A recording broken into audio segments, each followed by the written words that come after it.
Welcome to study 24 Udaipur. इस video में हम इकोनॉमिक इन्वेस्टिगेटर का जो पेपर हुआ था 2018 में, उसमें आपके जो इकोनॉमिक्स और स्टैटिस्टिक्स वाला पार्ट है उसके 60 मल्टीपल चॉइस क्वेश्चन पूछे गए थे और 40 क्वेश्चन जो है वो आपके राजस्थान जीके के थे।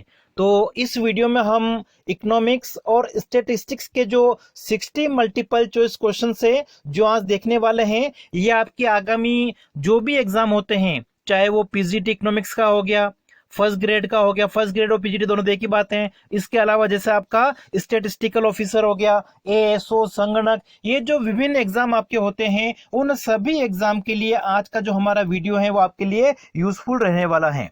तो चलिए स्टार्ट करते हैं। सबसे पहला आज का जो हमारा प्रश्न है उसको लीजिए। तथ्यों को उनकी समानता तथा सादृश्यता के अनुसार समूहों या वर्गों में क्रमानुसार करने की क्रिया है और इसे व्यक्तिगत इकाइयों की विविधता में पाई जाने वाली गुणों की एकता व्यक्त हो जाती है। तो देखिए, जो भी हम आंकड़ों को इकट्ठा करते हैं, जो डेटा कलेक्शन किया जाता है, तो कलेक्शन करने के बाद में उनका संकलन करने के बाद में क्या होता है, उनमें जो समरूपता होती है उसके आधार पर अलग अलग भागों में उसको क्या करते हैं, हम वर्गीकरण करते हैं, क्लासिफिकेशन किया जाता है। तो यहाँ पे जो आपका करेक्ट आंसर है वो कौन सा हो जाएगा? ऑप्शन हमारा बी। अगला देखिए, अपकिरण के मापों को कहा जाता है, मेजर्स ऑफ डिस्पर्जन जो है उसको क्या कहा जाता है? ठीक है, जो अपकिरण के माप होते हैं उसमें हम क्या करते हैं कि जो भी हमारे पास में अलग अलग हमारे पास में वेरिएबल जो होते हैं, जैसे कि आपका एक्स हो गया, इनकी अलग अलग जो वैल्यू होती हैं उनकी हम डिस्टेंस देखते हैं। किसके डिस्टेंस देखते हैं? किसके साथ में? जो हमारे मेजर्स ऑफ सेंट्रल टेंडेंसी हैं, केंद्रीय प्रवृत्ति के माप, समांतर माध्य, मध्यिका, बहुलक, इनसे दूरी कितनी है। मतलब हम कह सकते हैं, माना कि समांतर माध्य से अगर आप ये डिस्टेंस देखोगे, विचलन देखोगे, तो आपका क्या हो जाएगा? एक्स माइनस एक्स बार हो जाएगा। फिर आप क्या करते हो, इनकी टोटल करके इसमें आप क्या करते हैं, नंबर्स का डिवाइड करते हैं। तो ये आपके पास में जो एवरेज आएगा, औसत आएगा, ये किस प्रकार के होंगे? सेकंड डिग्री के होंगे। ठीक है, सेकंड ऑर्डर के, द्वितीय क्रम के औसत हैं। तो जो अपकिरण के माप जो भी हैं उनको क्या कहा जाता है? द्वितीय क्रम के औसत कहा जाता है। समांतर माध्य, मध्यिका और बहुलक, मीन, मोड, मीडियन, ये सब आपके कौन से हैं? फर्स्ट ऑर्डर के, प्रथम क्रम के औसत हैं। तो यहाँ पे आपको अपकिरण के माप के बारे में पूछा हुआ है, तो मेजर्स ऑफ डिस्पर्जन जो है उनको हम क्या कहते हैं? द्वितीय क्रम के औसत कहते हैं, averages of second order. Next है, प्राथमिक समंकों के संग्रहण की त्वरित विधि है। ठीक है, जो डेटा है वो दो प्रकार के होते हैं, या तो आपके प्राइमरी डेटा होंगे प्राथमिक समंक, या फिर दूसरे कौन से होंगे? सेकेंडरी डेटा होते हैं, द्वितीय समंक जिनको कहा जाता है। तो प्राथमिक समंक होते हैं, उनको इकट्ठा करने की बहुत सारी विधियां होती हैं, जैसे कि आपका व्यक्तिगत साक्षात्कार हो सकता है, अप्रत्यक्ष साक्षात्कार हो सकता है जिसको हम परोक्ष साक्षात्कार कहते हैं, अवलोकन हो सकता है, प्रश्नावली, अनुसूची, बहुत सारी विधियां होती हैं। ठीक है, टेलीफोन के द्वारा भी होता है। तो यहाँ पे आपको पूछा हुआ है कि जब हम प्राथमिक समंकों को इन विभिन्न विधियों से इकट्ठा करते हैं, तो सबसे जल्दी जो है वो डेटा इकट्ठा करने की, कलेक्ट करने की जो विधि है वो कौन सी है? टेलीफोन के द्वारा। ठीक है, अगर हम दूरभाष से साक्षात्कार करते हैं, फोन के माध्यम से अगर हम साक्षात्कार करते हैं, तो प्रत्येक व्यक्ति जिनसे भी हमको सूचना प्राप्त करनी है उनसे हम जल्दी से सूचना प्राप्त कर सकते हैं। तो सबसे जो त्वरित विधि है जिनसे हम जल्दी सूचना प्राप्त कर सकते हैं वो कौन सी? आपकी दूरभाष से साक्षात्कार।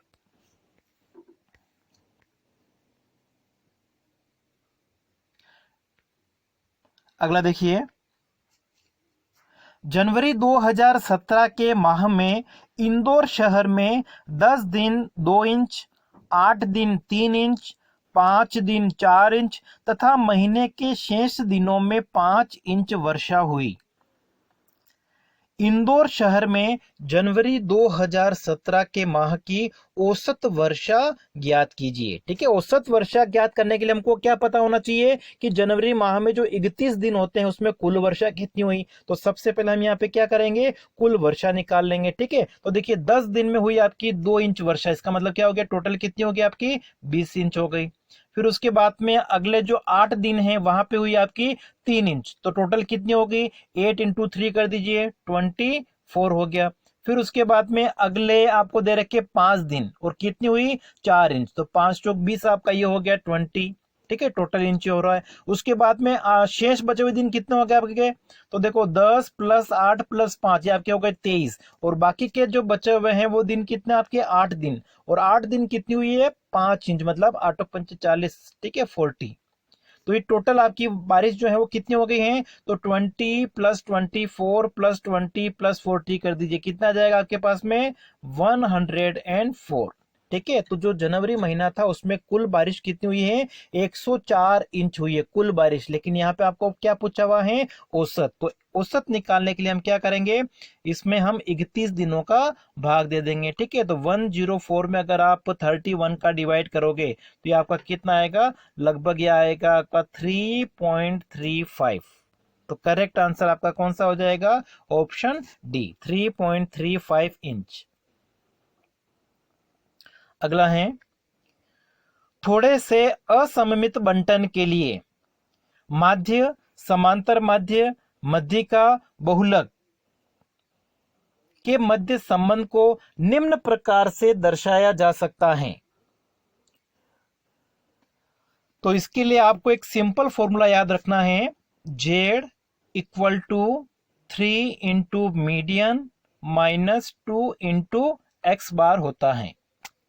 ठीक है, अब यहां पर अगर हम देखें तो ये फॉर्मूला को थोड़ा सा चेंज करके दे रखा है। ठीक है, तो यहां पे आपको क्या करना पड़ेगा, थोड़ा इस इक्वेशन जो आपको दे रखी है उसको सोल्व करना पड़ेगा। ठीक है, जैसे आप सबसे पहले सोल्व करके देख लीजिएगा, ये आपके पास में क्या है, x - z = 3 इंटू एक्स बार माइनस एम है। तो ये आपका हो जाएगा, देखो x - z = 3 इंटू एक्स बार, और ये आपका हो जाएगा 3 इंटू मीडियन। ठीक है, अगर आगे इसको आप सोल्व करोगे तो देखो जेड को हम क्या करते हैं, इधर ले आते हैं। ठीक है, जेड को आप ले जाते हो उधर, जेड = इधर आपके पास में क्या बचेगा, इधर आपके पास में बचेगा x। ठीक है, अब देखिए उधर से 3x को आप इधर लाओगे तो क्या हो जाएगा, माइनस का 3x बार हो जाएगा, और माइनस के 3m को इधर लाओगे तो आपका क्या हो जाएगा, प्लस का 3m हो जाएगा। अब देखो यहाँ पे आपके पास में हो जाएगा 3m, और ये प्लस का 3m, और 3x में से अगर आप x को प्लस का x को माइनस करो कितना बचेगा, माइनस के 2x बार बचेगा। तो यहाँ पे जो ये इक्वेशन आपकी बनेगी इसी से आ जाएगी। इसका मतलब आपका क्या हो गया, जो पहला ऑप्शन है वो करेक्ट होगा। ठीक है, आपको बस ये फॉर्मूला याद रखना है कि z = क्या होता है, 3 इंटू मीडियन -2 इंटू मीन। ठीक है, ये आपका मोड है, मोड जो है वो 3 इंटू मीडियन, मध्यिका का 3 गुना, उसमें से माइनस कर दो समांतर माध्य का 2 गुना, तो आपके पास में क्या आ जाएगा, बहुलक आ जाएगा। नेक्स्ट देखिए, निम्न सूचना से विचरण गुणांक कोफिशिएंट ऑफ वेरिएशन आपको यहां पे निकालना है। ठीक है, कोफिशिएंट ऑफ वेरिएशन से हम क्या करते हैं, दो श्रेणियों में अपकिरण की तुलना करते हैं, और उसका फॉर्मूला जो आपका होता है वो क्या होता है, प्रमाप विचलन। जो आपका स्टैंडर्ड डेविएशन है उसमें हम क्या करते हैं, मीन का डिवाइड करते हैं, समांतर माध्य का भाग देते हैं, और इसको प्रतिशत में व्यक्त करते हैं, इसलिए क्या किया जाता है, इसको 100 से मल्टीप्लाई किया जाता है। तो ये जो फॉर्मूला है इसमें आपको वैल्यू रखनी पड़ेगी। तो देखो एसडी हमको दे रखा है, प्रमावचन आपको कितना दे रखा है, 3.5 दे रखा है। समांतर माध्य नहीं दे रखा है, लेकिन हमको एक्स की टोटल दे रखी कितनी 145, और एन दे रखा है आपका 10। इसका मतलब जो एक्स बार है, मीन है, वो कितना हो जाएगा, 145 में हम 10 का डिवाइड कर देंगे तो मीन आपका कितना आ जाएगा, 14.5, 14.5 आ जाएगा। अब देखिए 3.5 में आपको क्या करना है, 14.5 जो आपका समांतर माध्यम उसका भाग दे देंगे, और इसको हम क्या करेंगे, 100 से मल्टीप्लाई करेंगे। ठीक है, इसको सोल्व करने के ऊपर जो भी आपका आंसर आएगा, ठीक है, लगभग आपका आंसर देखो 3.5 को अगर आप 100 से मल्टीप्लाई कर दो तो ये कितना आ जाएगा आपका, 350 आ जाएगा। ठीक है, 350, 3.5 को हमने 100 से मल्टीप्लाई कर दिया। अब 350 में आप क्या करना, 14.5 का हम डिवाइड कर देंगे, तो देखो 14 दूनी 28, 28 मतलब 2 आएगा सबसे पहले।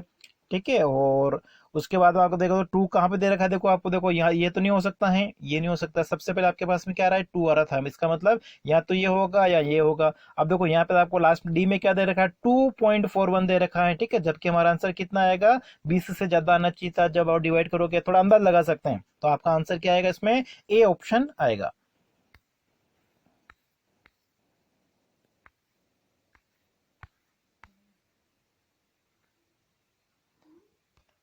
अगला है, निम्न में से कौन सा कथन गलत है? ठीक है, इनमें से कौन सा कथन जो है वो गलत है? वास्तविक माध्य से प्रथम परिघात शून्य होता है। ठीक है, ये तो हमको सही लग रहा है कि वास्तविक माध्य से जो प्रथम परिघात होता है वो क्या होता है आपका? 0 होता है। तो ये बात बिल्कुल सही है, जो आपका μ1 है वो आपका 0 होगा। दूसरा है, वास्तविक माध्य से द्वितीय परिघात जो होता है वो आपका परिसरण होता है। ठीक है, वेरियांस होता है। μ2 जो होता है वो आपका क्या होता है? प्रमाण विचलन का स्क्वायर होता है। ये भी सही है। और एक सममित बंटन आपका है, सिमेट्रिकल। तो वास्तविक माध्य से सभी जो विषम परिघात होंगे वो आपके क्या होंगे? 0 होंगे। ये भी सही है। ठीक है, आपका जैसे μ3 हो गया, μ5 हो गया, ये आपके क्या होंगे? विषम परिघात जितने भी वो 0 होंगे सममित बंटन में। ये बात भी बिल्कुल सही है। और वास्तविक माध्य से चतुर्थ परिघात अपकिरण का माप होता है। ठीक है, ये कथन आपका क्या है? गलत। तो डी ऑप्शन आपका यहाँ पे करेक्ट आंसर होगा। अगला देखिए, यदि सहसंबंध गुणांक का मान r इक्वल टू आपको कितना दे रखा है? 0.60, तो अनिश्चयन गुणांक का मान क्या होगा? नॉन डिटर्मिनेशन जो होता है वो आपका क्या होता है? 1 माइनस आर स्क्वायर। तो देखिए आपका हो जाएगा 1 माइनस आर स्क्वायर, मतलब 0.6 का स्क्वायर करोगे कितना हो जाएगा? 0.36। और 1 में से अगर हम 0.36 को माइनस करेंगे कितना आएगा आपका? 0.64। तो करेक्ट आंसर कौन सा हो जाएगा? ऑप्शन हमारा सी। अगला देखिए, यदि प्रतिगमन गुणांकों के मान bxy और byx दोनों हमको दे रखे हैं, एक आपको दे रखा -0.9 और दूसरा आपका है -0.4। इसका मतलब आपको यहाँ पे देखना है कि जो हमारा सहसंबंध गुणांक है, यहाँ पे देखिए रिग्रेशन कोएफिशिएंट प्रतिगमन गुणांक दोनों आपको माइनस में दे रखे, ऋणात्मक दे रखे। इसका मतलब सहसंबंध भी आपका ऋणात्मक होगा। अगर दोनों प्रतिगमन गुणांक धनात्मक होते तो सहसंबंध गुणांक भी क्या होता? धनात्मक होता। एक माइनस और एक प्लस का तो हो ही नहीं सकता है। ठीक है, जो प्रतिगमन गुणांक होते हैं या तो दोनों पॉजिटिव होंगे या दोनों नेगेटिव होंगे। तो यहाँ पे देखिए ये भी नेगेटिव है माइनस का, और ये भी क्या है? माइनस का। इसका मतलब सहसंबंध गुणांक जो है माइनस का आएगा। इसका मतलब देखिए ए ऑप्शन तो आपका नहीं हो सकता है और बी भी नहीं हो सकता है। ऑप्शन कौन सा होगा? या तो होगा सी या होगा डी। अब कैसे निकालते? इसका क्या फॉर्मूला है? आर इक्वल टू आपका फॉर्मूला होता है B X Y into B Y X का अंडर रूट। तो देखिए आप 0.9 को 0.4 से मल्टीप्लाई करेंगे कितना आ जाएगा? 0.36। ठीक है, 0.36, और उसका आप रूट निकालोगे कितना आएगा? 0.6 आएगा। ठीक है, आंसर आपका क्या होगा? माइनस का 0.6 या माइनस का 0.60 हम कह सकते हैं, सी ऑप्शन। अगला देखिए, यदि सहसंबंध गुणांक का मान, ठीक है, यहाँ पे खाली स्थान है, से अधिक और यहाँ पे भी खाली स्थान है, से कम हो तो मध्यम स्तरीय सहसंबंध। ठीक है, मॉडरेट डिग्री ऑफ कोरिलेशन जो होता है वो आपका कब होता है? जब आपकी कोफिशिएंट ऑफ कोरिलेशन की वैल्यू 0.25 से लेके 0.75 के बीच में अगर आ जाती है। 0.75 से बड़ी आ जाएगी तो उसको हम क्या कहेंगे? उच्च, हाई। ठीक है, अगर कम आ जाएगी 0.25 से उसको आप क्या कहोगे? लो, निम्न। लेकिन मॉडरेट जो होता है, मध्यम होता है, वो क्या होगा? 0.25 से 0.75 के बीच में होता है। तो इसमें आपका जो ऑप्शन है वो कौन सा आना चाहिए? ठीक है, ये आ जाएगा आपका ऑप्शन, आ जाएगा हमारा सी ऑप्शन। नेक्स्ट देखिए, यदि दो चरों के मूल्यों में समान अनुपात में एक ही दिशा में परिवर्तन हो, ठीक है, समान अनुपात में हो रहा है और एक ही दिशा में हो रहा है, मतलब जैसे कि प्राइस जो है वो अगर 10% बढ़ती है तो इससे लोगों का जो खर्चा है, एक्सपेंडिचर है, वो भी क्या हो रहा है? 10% बढ़ रहा है। देखो यहाँ पे अनुपात भी क्या है? इक्वल, और डायरेक्शन भी क्या है? सेम डायरेक्शन है। मतलब प्राइस बढ़ रही है और लोगों का जो खर्चा है वो भी क्या हो रहा है? साथ साथ में बढ़ रहा है उसी अनुपात में। तो इसको आप क्या कहोगे? पूर्ण धनात्मक संबंध कहेंगे। ठीक है, परफेक्ट पॉजिटिव। तो करेक्ट आंसर इसमें आपका हो जाएगा ऑप्शन हमारा ए। ठीक है, जब दो चरों में समान अनुपात में परिवर्तन होता है और एक ही दिशा में अगर परिवर्तन होता है तो ये आपको किसको दर्शाता है? परफेक्ट पॉजिटिव को दर्शाता है।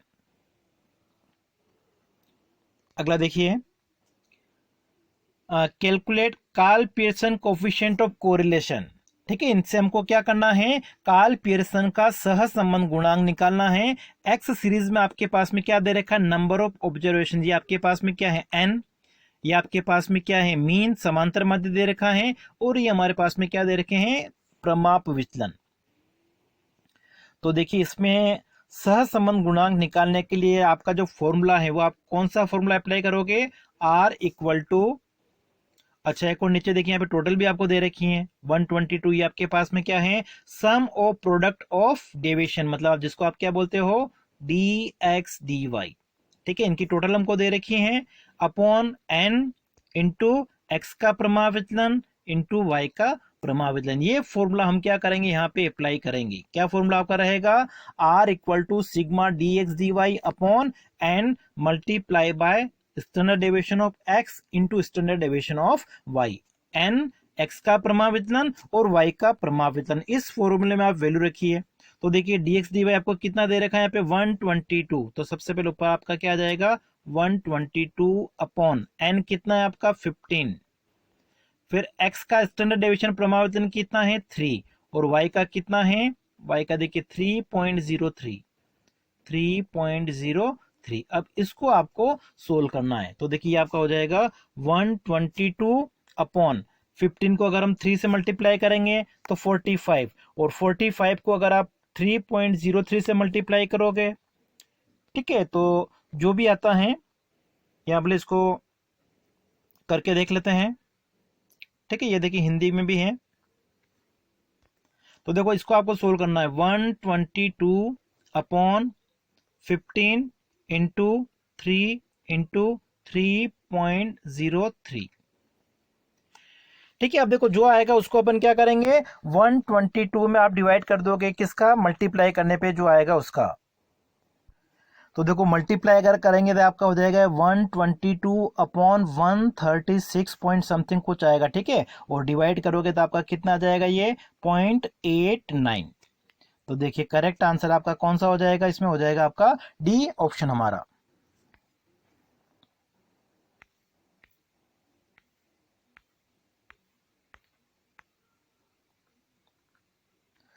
ठीक है, नेक्स्ट देखिए,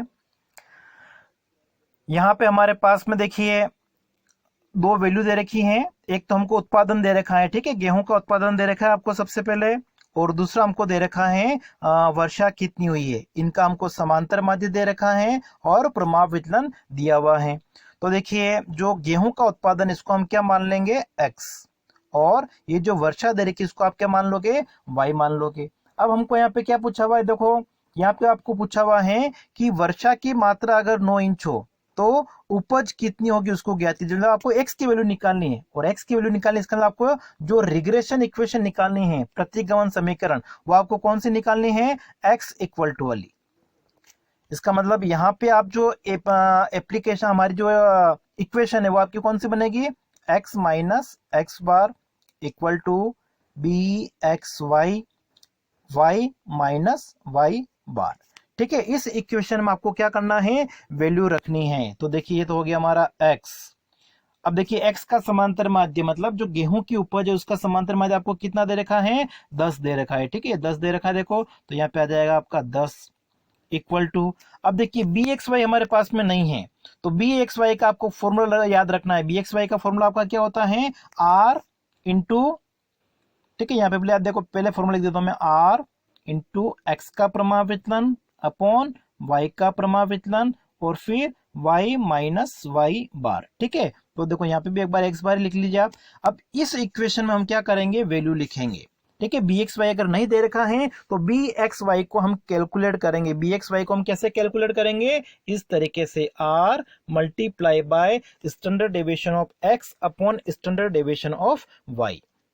तो देखिए इस फॉर्मूले अगर आप वैल्यू रखोगे तो ये आपका बन जाएगा x माइनस एक्स बार आपका कितना है? 10 इक्वल टू आर की जगह हम कितना लिख देंगे? 0.5 फिर देखो x का जो स्टैंडर्ड डेविएशन उसको आपको ऊपर लिखना है, तो ये आपका हो जाएगा 8/2, y का नीचे लिखेंगे और फिर ब्रैकेट में आपका क्या हो जाएगा y माइनस वाई बार। ठीक है, y बार आपका कितना है, तो देखो y मतलब जो वार्षिक वर्षा दे रखी है आपको, ठीक है, उसका समांतर माध्य आपको कितना दिया हुआ है यहाँ पे 8। ठीक है, देखो ये दिया हुआ है 8, तो हम यहाँ पे 8 लिख देंगे। अब देखो इसको आप सोल्व कीजिए, तो देखो ये हो जाएगा आपका x माइनस 10 इक्वल टू, अब देखो 8 में आप 2 का डिवाइड कर दीजिए, कितना आएगा 4, और 4 को अगर हम 0.5 से मल्टीप्लाई करेंगे तो कितना आ जाएगा आपका ये 2 आ जाएगा। फिर 2 को अगर आप ब्रैकेट में y के साथ मल्टीप्लाई करोगे तो क्या आ जाएगा 2y, और 2 को अगर आप 8 के साथ मल्टीप्लाई करोगे कितना आ जाएगा 16 आ जाएगा। ठीक है, इस इक्वेशन को आपको सोल्व करना है, तो मैंने यहाँ पे डायरेक्ट इक्वेशन को सोल्व करके यहाँ लिख दिया है। अब देखो x वाली वैल्यू को हमें एक तरफ लिख देंगे, तो ये आपका क्या हो जाएगा x इक्वल टू क्या हो जाएगा 2y माइनस के 16, और देखिए ये माइनस के 10 अगर इधर आएंगे तो क्या हो जाएंगे प्लस के 10 हो जाएंगे, तो माइनस के 16 में से प्लस 2 जाएंगे, कितना बचेगा 6 बचेगा। मतलब हमारी इक्वेशन क्या बन जाएगी x equal to 2y minus 6, x equal to 2y minus 6। अब देखो यहाँ पे क्या लिखा हुआ है, वर्षा की मात्रा क्या हो 9 इंच, वर्षा को हमने क्या माना y, तो y की जगह आप क्या लिख देंगे 9, तो ये क्या हो जाएगा देखो 2y की जगह हमने लिख दिया 9 माइनस 6।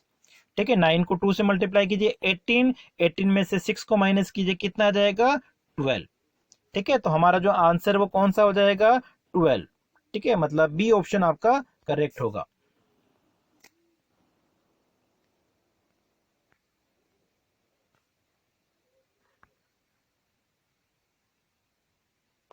नेक्स्ट देखिए, निम्न में से कौन सा प्रायिकता प्रतिचयन नहीं है। ठीक है, प्रोबेबिलिटी सैंपलिंग नहीं है। देखिए जो सैंपलिंग की मेथड्स होती है उनको हम क्या कर सकते हैं, दो पार्ट में डिवाइड करते हैं। एक तो आपकी कौन सी होती है प्रोबेबिलिटी सैंपलिंग, ठीक है, संभाव्यता जिसको हम कहते हैं, और दूसरा आपका होता है नॉन प्रोबेबिलिटी, गैर संभाव्यता या असंभाव्यता सैंपलिंग प्रतिदर्श।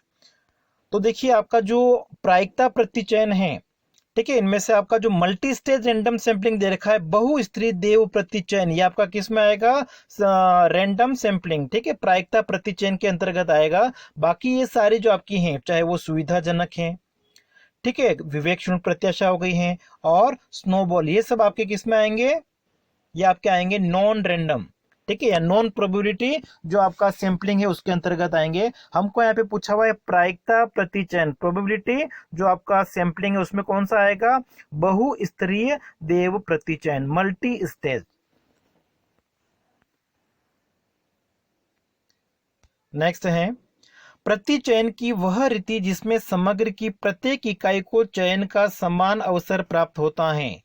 समग्र में से हम जो सैंपल ले रहे हैं तो समग्र में जितनी भी इकाइयां हैं उन सभी के चुने जाने के अवसर समान होते हैं, उसको हम क्या कहते हैं सरल देव प्रतिचयन कहते हैं, simple random sampling. C option यहां पे करेक्ट होगा।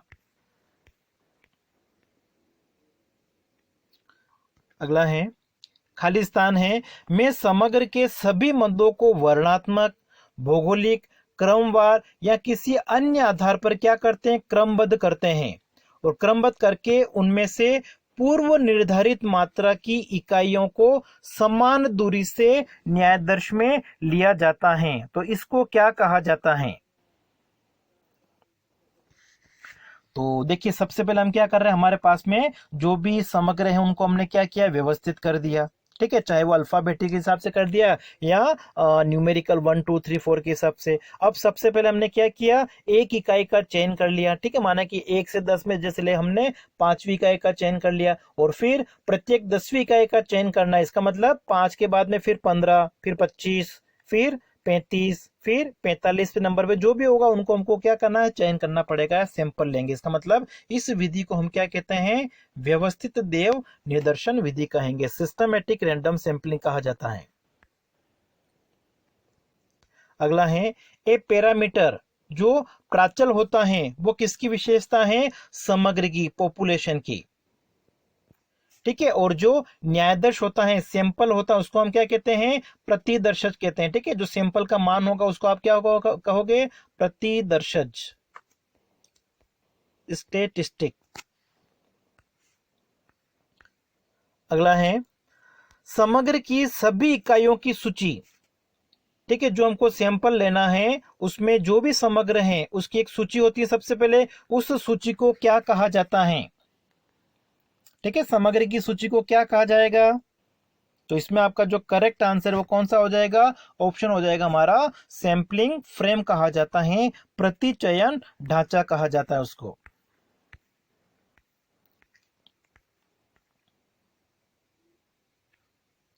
अगला है यदि 25 इकाइयों के समग्र में से 2 इकाइयों का चुनाव बिना प्रतिस्थापन के यादृच्छिक प्रतिचयन से किया जाए, ठीक है, विदाउट रिप्लेसमेंट है, ये ध्यान रखना है यहाँ पे। ठीक है, जो रैंडम सैंपल हमारा है वो कौन सा है?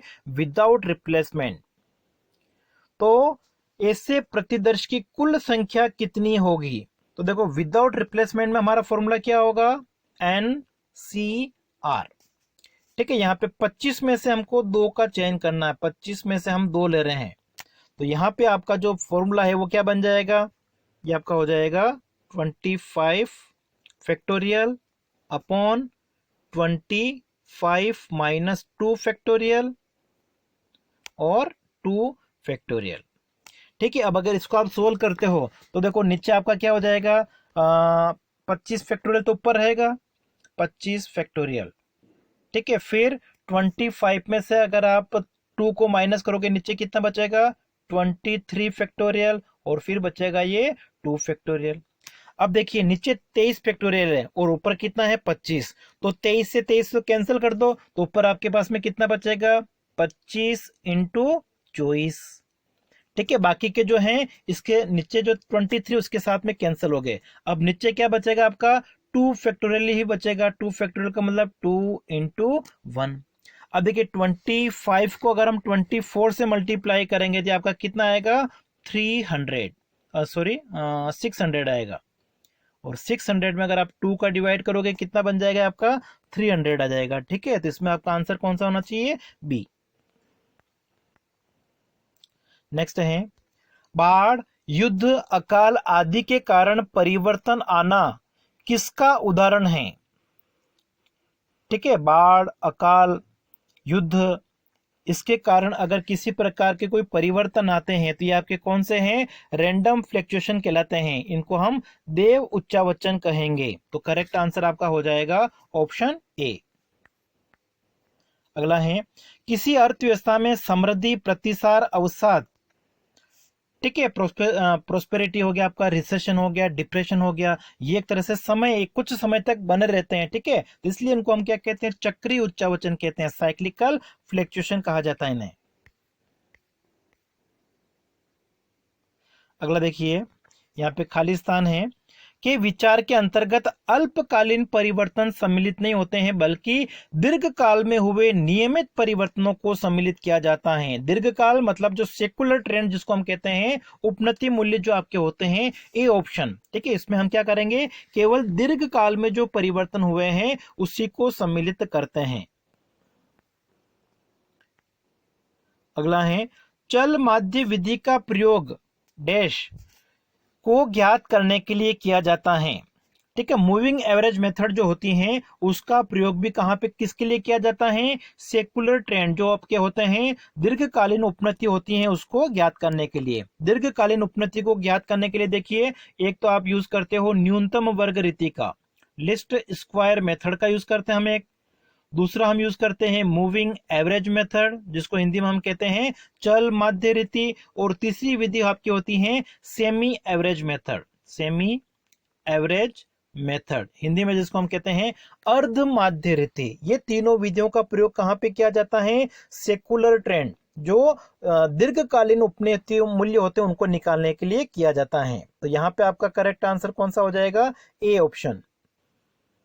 अगला देखिए काल श्रेणी के विश्लेषण में अर्ध माध्य विधि, ठीक है, सेमी एवरेज मेथड जो होती है इसके अंतर्गत समंकों को क्या किया जाता है? 2 बराबर भागों में विभाजित करते हैं। ठीक है, 2 इक्वल पार्ट में हम डिवाइड करते हैं और फिर उसका क्या किया जाता है?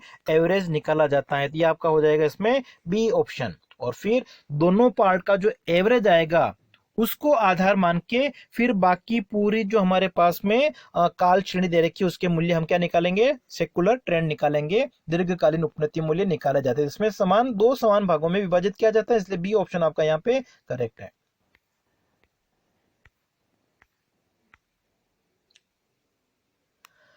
अगला देखिए, तो क्वेश्चन क्या था, मिस्टेक था, इसको डिलीट किया गया है।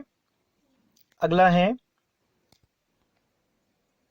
यहाँ पे हमको प्राइस दे रखी है 2017 की कीमत दे रखी है, ठीक है, 40, 110, 150, और प्राइस दे रखी है आपको 218 की भी दे रखी है, 60, 100, 200। क्या पूछा हुआ है, 2017 को आधार मानकर 2018 के लिए सूचकांक ज्ञात कीजिए।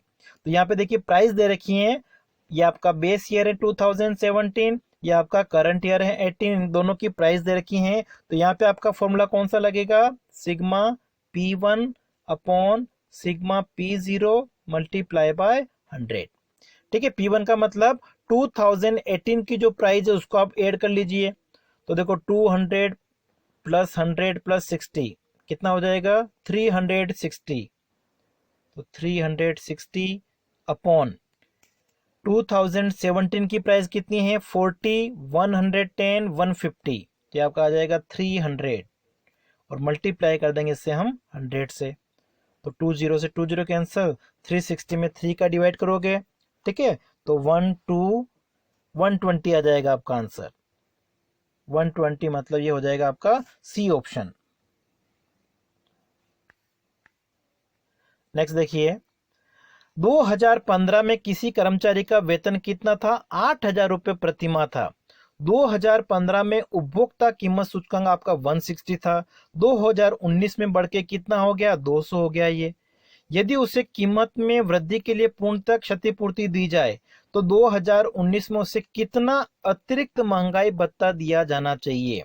तो देखिए आपका 2015 में सूचकांक कितना था, 160, और 2019 में कितना हो गया, 200। तो ये देखिए आपका 200 हो गया है, और पहले कितना था, 160। अब देखिए 200 में से अगर हम 160 को माइनस कर देंगे 40, और 40 अपॉन 160 मतलब ये आपका हो जाएगा 1/4, और परसेंटेज के रूप में देखोगे तो 100 से मल्टीप्लाई कर दो इसको, 1/4 मल्टीप्लाई बाय 100 इक्वल टू कितना जाएगा आपका, 25%।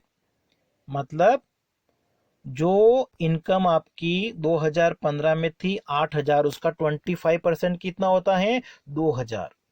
तो मतलब 2,000 रुपए अगर उसको दिया और देना चाहिए। सी ऑप्शन आपका यहाँ पे सही है। नेक्स्ट देखिए, आधार वर्ष के सूचकांक को हमेशा, बिल्कुल सिंपल सा है, जिस भी वर्ष को हम आधार मानते हैं उसका सूचकांक कितना होता है, 100 माना जाता है। अगला है, कौन सी रीति में प्रचलित वर्ष के सूचकांक ज्ञात करने में ठीक पिछले वर्ष को आधार माना जाता है। पिछले वर्ष को आधार हम किस में मानते हैं, लिंक रिलेटिव, जो आपका श्रृंखला चेन बेस मेथड होगी, ठीक है। लिंक रिलेटिव नहीं होगा आपका, कौन सा होगा, चेन बेस मेथड होगा। इसको हम कहते हैं श्रृंखला आधार। श्रृंखला आधार का मतलब जिस वर्ष का हमको सूचकांक ज्ञात करना है तो उसमें आधार हम किसको लेंगे, पिछले वर्ष को आधार मान के करेंगे। तो ये आपका श्रृंखला आधार इसमें आंसर हो जाएगा। अगला है, वर्तमान वर्ष की कीमत और आधार वर्ष की कीमत के अनुपात को क्या कहा जाता है। वर्तमान वर्ष की कीमत P1, आधार वर्ष की कीमत P0, इन दोनों का अनुपात आपका क्या हो गया, प्राइस रिलेटिव हो गया, कीमत अनुपात कहा जाएगा।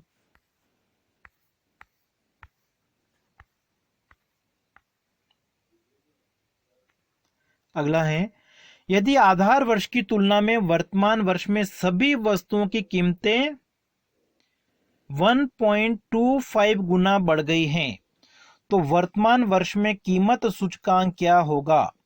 ठीक है, सभी वस्तुओं की कीमतें जो हैं वो 1.25 गुने बढ़ गई हैं।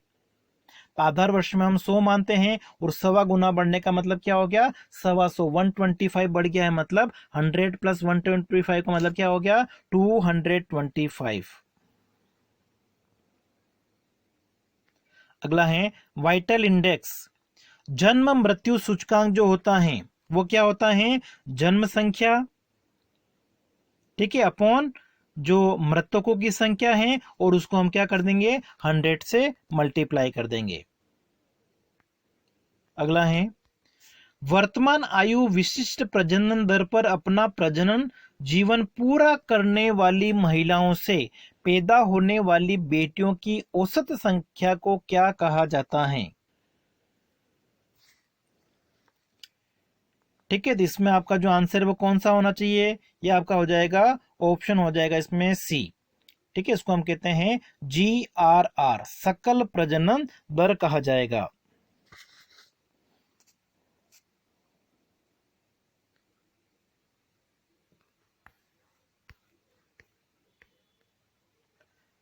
अगला है, रिक्त स्थान का अभिप्राय किसी शहर या स्थान पर प्रति 1000 व्यक्तियों के पीछे मरने वालों की संख्या। ठीक है, इसको हम कहेंगे CDR, अशोधित मृत्यु दर होती है प्रति 1000 व्यक्तियों के पीछे कितने लोग मर रहे हैं। ठीक है, मरने वालों की संख्या। अगला है, निम्नलिखित में से कौन सा कथन सही है? ठीक है, अब सही कथन आपको बताना इनमें से। प्रति 100 जनसंख्या पर मृतकों की संख्या को अशोधित मृत्यु दर कहते नहीं, अभी हमने देखा था प्रति 1000 पे देखते हैं, वो तो ये तो आपका गलत हो गया। प्रति 1000 जीवित जन्मित शिशुओं पर एक माह में कम आयु वाले शिशुओं की मृत्यु संख्या को शिशु मृत्यु दर कहा जाता है? नहीं। ठीक है, ये भी आपका क्या हो गया? गलत हो गया। अगला देखते हैं, प्रति 1000 जीवित जन्मित शिशुओं पर 1 वर्ष से कम आयु वाले शिशुओं की मृत्यु संख्या को नव जन्म मरण दर कहते हैं। नहीं। ठीक है, नव जन्म मरण में पूरा 1 साल नहीं लिया जाएगा।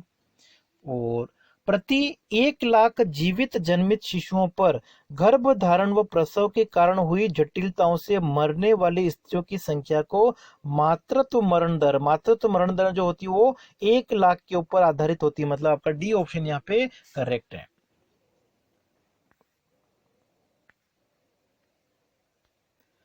अगला है, खाली स्थान। अखिल भारतीय आधार पर विभिन्न क्षेत्रों में बड़े पैमाने पर नमूना सर्वेक्षण के संचालन के लिए जिम्मेदार कौन है? ठीक है, लार्ज स्केल पर जो सिंपल सर्वे हैं, ठीक है, वो किसके द्वारा किया जाएगा? तो इसमें आपका जो आंसर है वो हो जाएगा ऑप्शन हमारा डी, जो राष्ट्रीय नमूना सर्वेक्षण कार्यालय है, NSSO। अब इसका नया नाम आपका क्या हो गया है? NSO।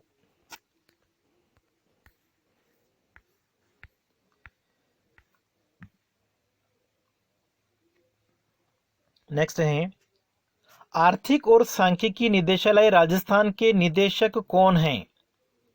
ठीक है, ये देखिए 2018 का पेपर है आपका, तो उसमें ओम प्रकाश बेरवा, और अभी जो हैं वो आपके भंवरलाल बेरवा हैं। ठीक है, फिर भी उसको एक बार देख लेना। करंट कौन है? जब भी आपका पेपर होता है उसमें करंट पूछा जाता है। अगला है, केंद्रीय सांख्यिकी कार्यालय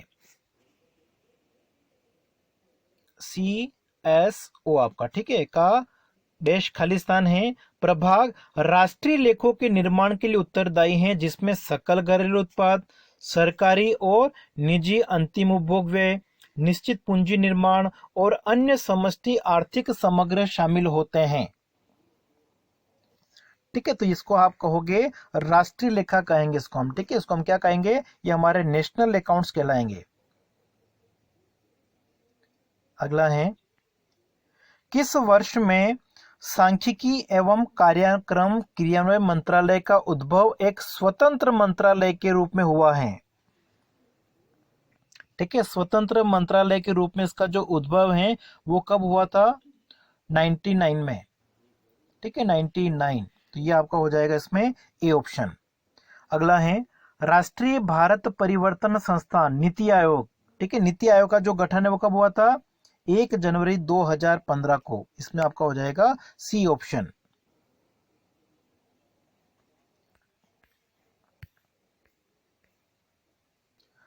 अगला है, रिक्त स्थान है, वर्तमान में भारत के रजिस्ट्रार जनरल कौन है? ठीक है, वर्तमान का पूछा गया है, तो ये देखिए पेपर उस समय का था 2018 का, उसमें तो कौन थे? विवेक जोशी। आपको अभी का याद रखना है, तो अभी कौन है? श्री मृत्युंजय कुमार नारायण। ठीक है, 2022 से हैं। 1 नवंबर 2022 से कौन है? श्री मृत्युंजय कुमार नारायण।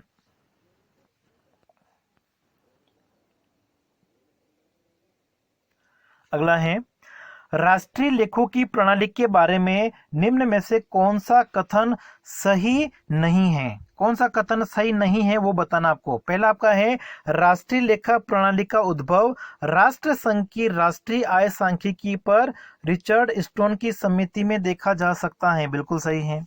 दूसरा आपका है, राष्ट्रीय लेखा प्रणाली का प्रथम प्रारूप 1953 में आया था, बिल्कुल सही है, ये भी 1953 में आया था।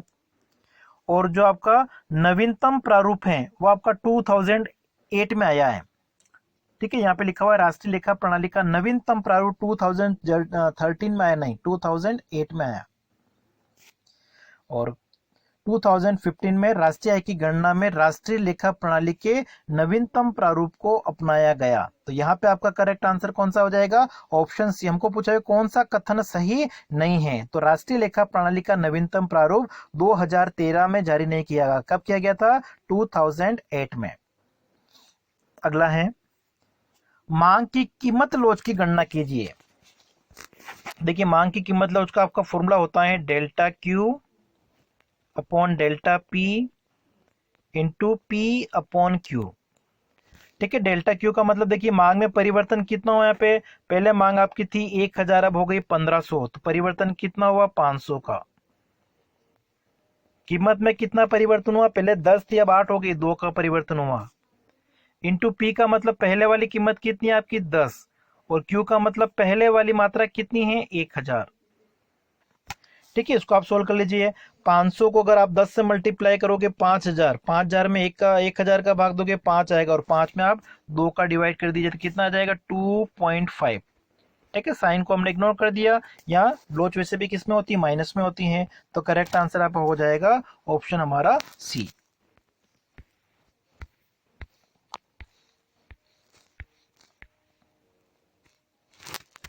अगला देखिए, भारत के संदर्भ में वित्तीय समावेशन पद का प्रयोग सर्वप्रथम किसने किया?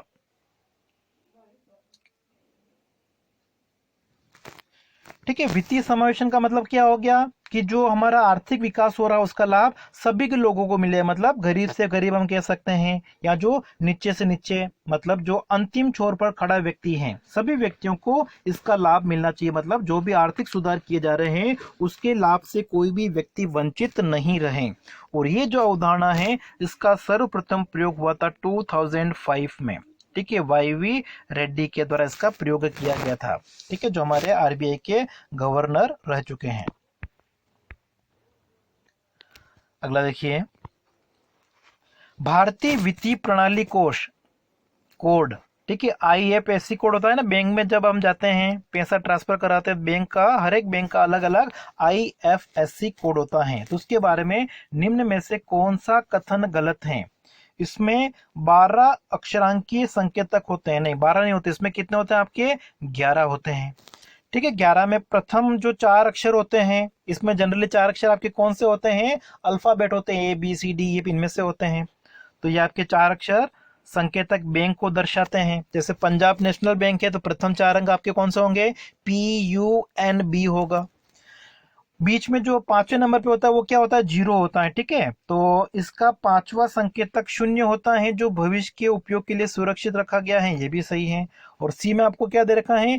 अंतिम 6 अंक जो होते हैं वो बैंक की शाखा को दर्शाते हैं, ब्रांच को दर्शाते हैं। ये तीनों सही आपके। ठीक है, BECD सही है, बस ए आपका क्या है? गलत है।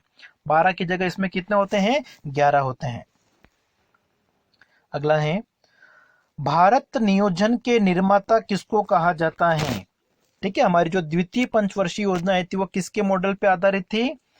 महल नोबिस के मॉडल पे आधारित थी। ठीक है, इनको कौन कहा जाता है? आर्किटेक्ट ऑफ इंडियन प्लानिंग कहा जाता है। भारतीय नियोजक के जो निर्माता है वो किसको कहा जाता है?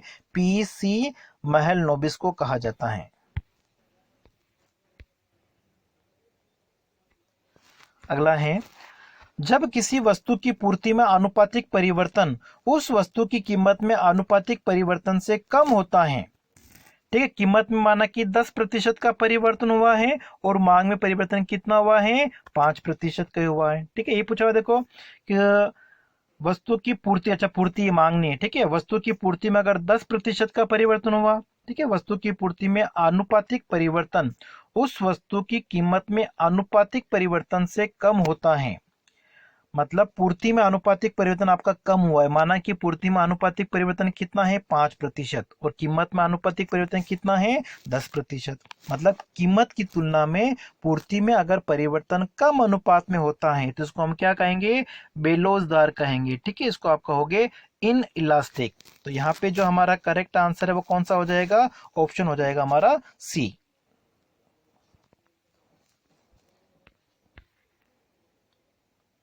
अगला देखिए, एक ही नियंत्रण के अंतर्गत उत्पादित एक समान वस्तुओं को विभिन्न क्रेताओं को विभिन्न कीमतों पर बेचने की क्रिया को क्या कहा जाता है। ठीक है, एक ही वस्तु को अलग अलग उपभोक्ताओं को अगर अलग अलग कीमत पे बेचा जाता है, जैसे बिजली है, माना कि घरेलू उपभोक्ताओं को 6 रुपए में, उद्योगों को 7 रुपए में, कृषकों को 5 रुपए में, इस तरीके से मतलब एक ही वस्तु की कीमत अगर अलग अलग ली जाती है तो उसको हम कहेंगे प्राइस डिस्क्रिमिनेशन। क्या कहा जाएगा उसको, कीमत विभेद कहा जाता है। अगला है, वह बाजार स्थिति जिसमें बहुत सी फर्में एक समान वस्तुएं बेचती हैं और इनमें से कोई भी फर्म बाजार की तुलना में इतनी बड़ी नहीं होती हैं कि वह बाजार कीमत को प्रभावित कर सकें। ठीक है, कौन से बाजार की ये महत्वपूर्ण विशेषता है, या आपकी है परफेक्ट कंपटीशन की है। पूर्ण प्रतियोगिता बाजार में किसी वस्तु का उत्पादन करने वाली जो समरूप वस्तुएं हैं उसका उत्पादन करने वाली फर्में कितनी होती हैं, अधिक होती हैं। बहुत सारी फर्में होती हैं, अनगिनत हम कह सकते हैं।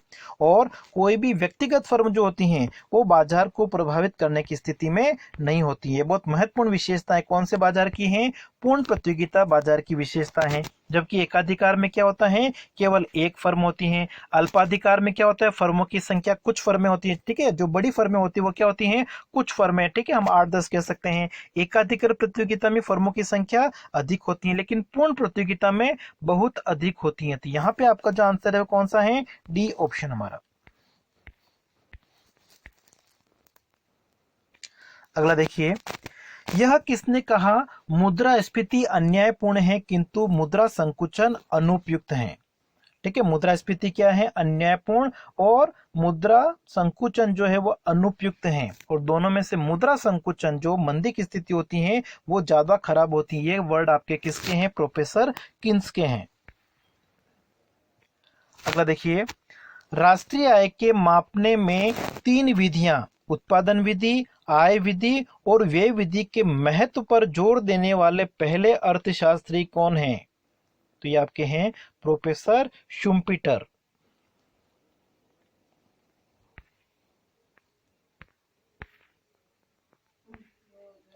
फिर अगला है, राजस्थान में सकल राज्य घरेलू उत्पाद में पशुपालन का योगदान कितना है।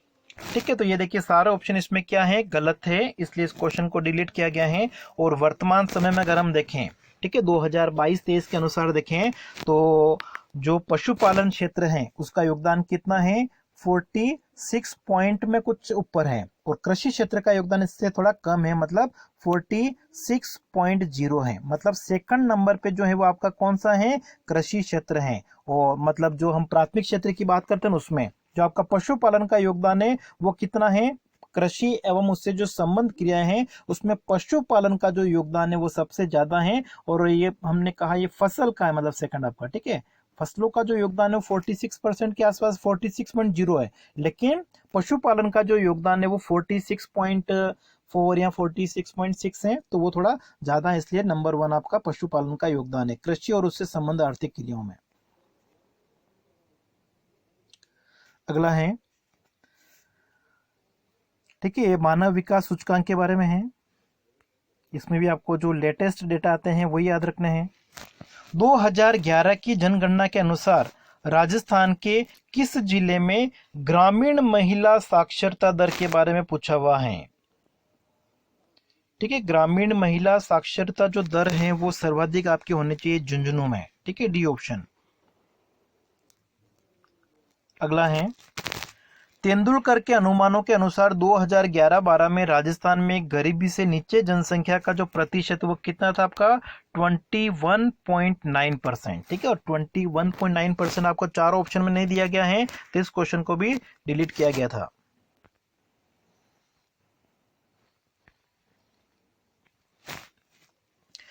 राजस्थान का 2018-19 के लिए सकल राज्य घरेलू उत्पाद के प्रतिशत के रूप में आकलित राजकोषीय घाटा, ठीक है, उसमें आपका कितना था 2.98, और अभी वर्तमान आपका कितना है 3.98 के आसपास है। बजट के अनुमानों के हिसाब से देखें तो जो नई आर्थिक समीक्षा आती है, ठीक है, वो आपको देखनी है, उसमें आपको ये डेटा मिल जाएंगे। अगला है राजस्थान राज्य औद्योगिक विकास विनियोजन निगम, रिको जिसको कहा जाता है, रिको की स्थापना आपको कब हुई थी 1980 में। अगला है राजस्थान विनियोग प्रोत्साहन स्कीम शुरू करने का वर्ष कौन सा है, ठीक है, इन्वेस्टमेंट प्रमोशन स्कीम जो है राजस्थान की, ठीक है, वो कब प्रारंभ की गई 2010-11 में, सी ऑप्शन।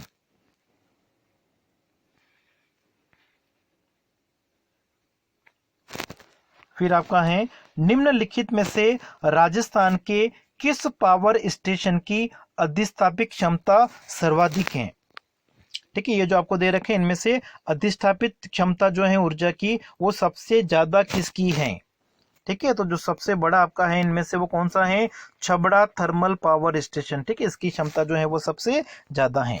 तो ये 60 मल्टीपल चॉइस क्वेश्चन हमने देखे थे इकोनॉमिक्स और स्टेटिस्टिक्स के। बाकी इसके अलावा जो 40 क्वेश्चन आपके थे वो आपके राजस्थान के जीके से संबंधित हैं, ठीक है, उनको हम इस क्लास में नहीं देखेंगे, बस आप एक एक बार देख सकते हैं। ये क्वेश्चन आपके आए थे जीके से संबंधित, इस तरह के क्वेश्चन जो है वो एग्जाम में पूछे जाते हैं।